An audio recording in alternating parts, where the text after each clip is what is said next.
Hyderabad Banjara hills లోని తన నివాసంలో జాతీయ జెండా ఆవిష్కరించారు హెల్త్ మినిస్టర్ దామోదర రాజనరసింహ. రాష్ట్ర ప్రజలకు 79వ స్వాతంత్ర దినోత్సవ శుభాకాంక్షలు తెలిపారు.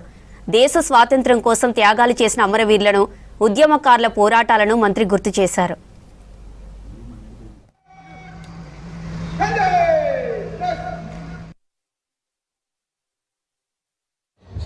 ప్రపంచంలో ఏ సమాజమైనా స్వేచ్ఛని కోరుతుంది.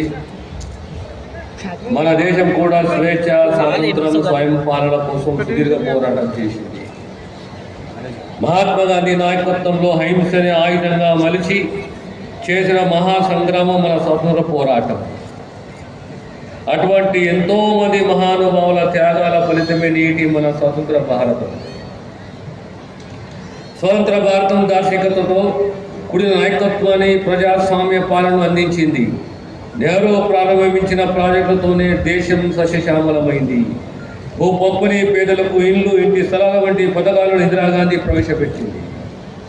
నెహ్రూ ఇంధనం స్ఫూర్తితో తెలంగాణ రాష్ట్రంలో ప్రజా ఆకాంక్షలను నెరవేర్చే దిశగా 6 గ్యారెంటీలు విజయవంతంగా అమలు చేస్తూ ప్రజాపాలన కొనసాగుతుంది. పేదలకు న్యాయమైన ఉచిత విద్య, ఆరోగ్యము, మహిళా సాధికారత, యువతకు నైపుణ్యంతో కూడిన ఉపాధి, అర్హత ఉన్న పేద విద్యార్థులకు ఆర్థిక భరోసా కల్పించే విధంగా అన్ని రంగాలను సమగ్రమైన అభివృద్ధి మరియు సంక్షేమ ఫలాలను అందించడానికి కృషి చేస్తున్నాము. ఈ సందర్భంగా సంగారెడ్డి జిల్లాలో సాధించిన ప్రగతిని మీ ముందు ఉంచడానికి సంతోషిస్తున్నాను. సంపన్నులకు సమానంగా తెలంగాణ మహిళలతో సోలార్ ప్లాంట్ కూడా ఏర్పాటు చేయాలని ప్రభుత్వం నిర్ణయించింది.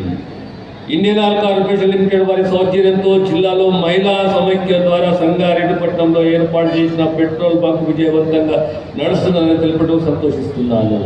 మహాలక్ష్మి పథకం కింద జిల్లాలో ఇప్పటి వరకు 3,62,83,000 సార్లు మహిళలు ఉచితంగా ప్రయాణం చేశారు. ఇందుకు గాను జిల్లాలో మహిళలకు 163,91,00,000 రూపాయల ఆదా అయ్యాయి.